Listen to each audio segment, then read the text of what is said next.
आप सचमुच विश्वामित्र हैं, विश्व के मित्र हैं। आपको विश्व कल्याण की सतत चिंता रहती है। यही चिंता आपको यहाँ पर खींच लाई है। ऋषि वशिष्ठ के इन वचनों से विश्वामित्र को बड़ी आश्वस्ति मिली। नमस्कार मित्रों, आज का प्रसंग है ईश्वरीय योजना में सहयोगी बनने हेतु हुआ ऋषि चिंतन। मित्रों, इस मृत्यु में छिपा हुआ अतीत ऋषि विश्वामित्र की आंखों में छलक उठा। उन्होंने देखा आश्रम के द्वार पर खड़ी हुई देवी अरुंधति शांत और प्रसन्न थीं। उनके मुख पर अतीत की कोई भी छाया न थी। तब उन्होंने अपने साथ रथ में विद्यमान महर्षि वशिष्ठ की ओर देखा। वे उनके आगमन से न केवल प्रसन्न थे बल्कि उत्साहित भी लग रहे थे। सारथी ने आश्रम के द्वार से कुछ पहले रथ रोका। रथ से सबसे पहले ऋषि वशिष्ठ उतरे और उन्होंने बड़े स्नेह से ऋषि विश्वामित्र का हाथ थामते हुए उन्हें रथ से नीचे उतारा। अभी महाराज दशरथ रथ से नीचे उतर पाते, इसके पहले उन्होंने महाराज को संबोधित करते हुए कहा, राजन, अधिक औपचारिकता की आवश्यकता नहीं है। ब्रह्मर्षि विश्वामित्र हमारे अतिथि हैं। हम इनका संपूर्ण रूप से ध्यान रखेंगे। आप राजभवन पधारें, कल वहीं पर भेंट होगी। इसी के साथ उन्होंने सारथी को रथ राजभवन की ओर ले जाने का संकेत किया। सारथी जानता था कि अयोध्या में महाराज के आदेश से कहीं अधिक महत्व कुलगुरु ब्रह्मर्षि वशिष्ठ का है। उसने न केवल अपने रथ की दिशा राजभवन की ओर की, बल्कि अन्य रथों के सारथियों को भी उसने ऐसा ही करने का संकेत किया। सभी राजभवन की ओर चल पड़े। महाराज दशरथ अब पूरी तरह से निश्चिंत और आश्वस्त थे। वे जानते थे कि ब्रह्मर्षि वशिष्ठ के रहते उनका सर्वविधि कल्याण है। इधर ऋषि वशिष्ठ ने ब्रह्मर्षि विश्वामित्र के साथ अपने आश्रम में प्रवेश किया। देवी अरुंधति ने आश्रम के अंतेवासियों व ऋषिगणों के साथ ब्रह्मर्षि विश्वामित्र का स्वागत किया। सबके मन में इतना अहोभाव, इतना उत्साह देखकर विश्वामित्र प्रसन्न हो उठे। उनके मन से अब अतीत की छाया जाती रही। आश्रम में पहुंचने पर स्वागत सत्कार एवं भोजन आदि के उपरांत ऋषि वशिष्ठ ब्रह्मर्षि विश्वामित्र को लेकर अपने साधना कक्ष में पहुँचे। स्वभावतः इस स्थान में दिव्यत्व व देवत्व की सघनता थी। इस अद्भुत अनुभूति को पाकर विश्वामित्र ने कहा, हे ऋषि श्रेष्ठ, आपके व्यक्तित्व के संपर्क, सानिध्य व संस्पर्श से मेरा जन्म व मेरा जीवन व्यक्तित्व व कृतित्व रूपांतरित हो सका। हालांकि इस समूची प्रक्रिया में आपको गहरी पीड़ा उठानी पड़ी। आपने पुत्र शोक भी सहन किया, लेकिन मैंने अनुभव किया कि शक्तियाँ, विभूतियाँ व सिद्धियाँ, तपश्चर्या व विद्याएं वहीं तक सही व सार्थक हैं जहाँ तक उनका उपयोग लोक कल्याण में किया जाता है। आत्म कल्याण में इनकी कोई भूमिका नहीं है। आत्म कल्याण के लिए महत्वपूर्ण है आसक्ति व अहंकार का परित्याग और चित्त का परिष्कार जो आप में है। चित्त शांत हो, शुद्ध हो और शून्य हो, केवल तभी आत्म कल्याण संभव है। विश्वामित्र की ये बातें सुनकर वशिष्ठ ने मुस्कुराते हुए कहा, आप सत्य कह रहे हैं ब्रह्मर्षि। इन गुणों के बिना न तो आत्म कल्याण संभव है और न ही लोक कल्याण। यही नहीं, इनके बिना तो सम्यक समुचित ढंग से जीवन जीना भी संभव नहीं है।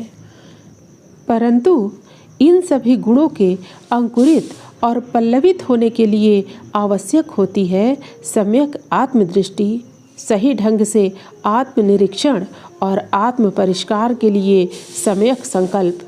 यह सब आप में न केवल यथेष्ट अपितु परिपूर्ण है।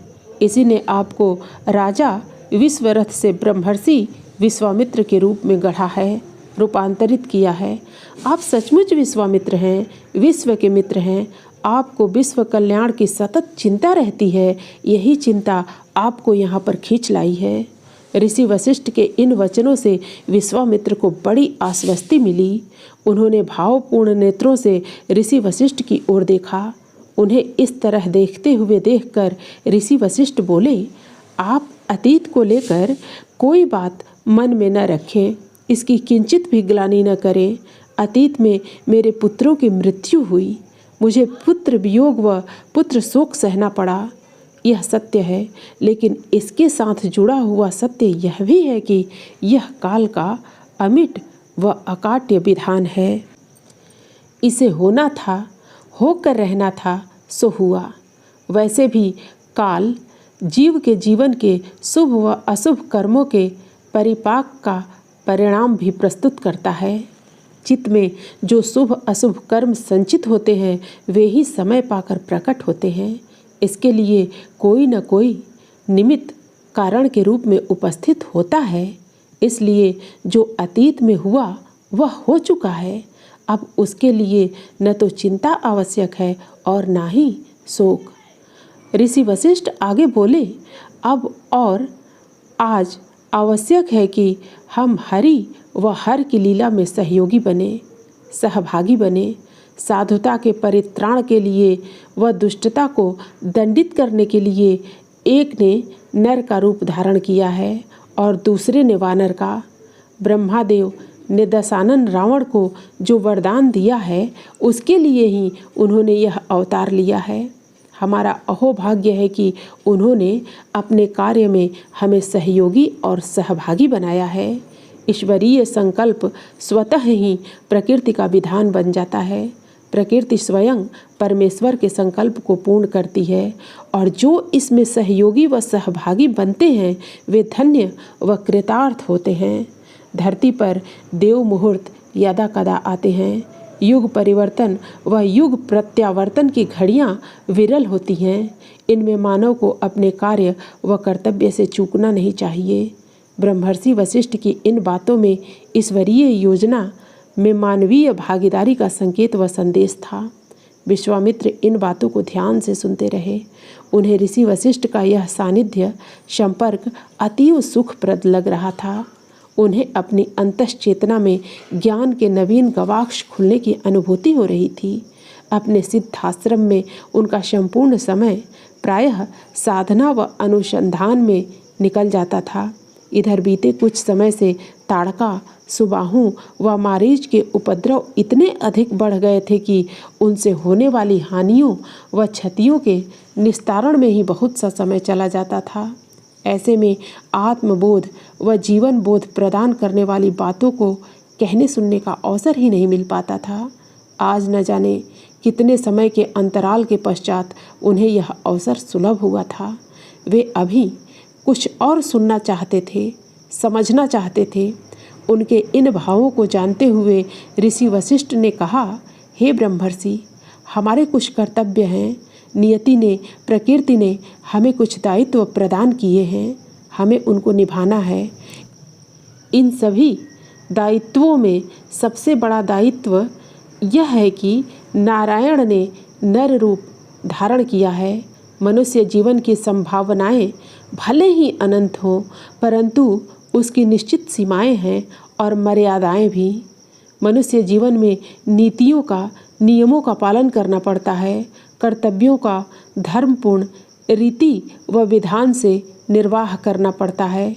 नारायण को अपने राम रूप में जीवन के उच्च आदर्श स्थापित करने हैं। मानव व मानवता के लिए भविष्य का पथ प्रशस्त करना है।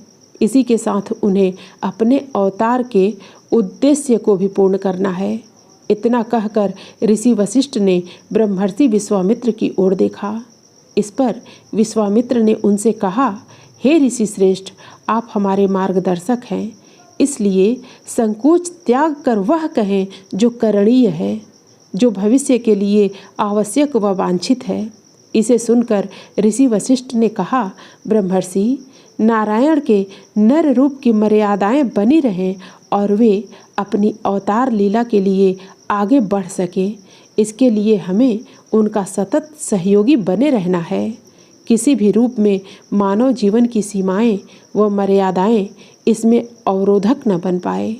हमें इसके लिए उनका सहभागी बनना है। मित्रों, फिर मिलते हैं अगली प्रस्तुति में नए प्रसंग के साथ। धन्यवाद।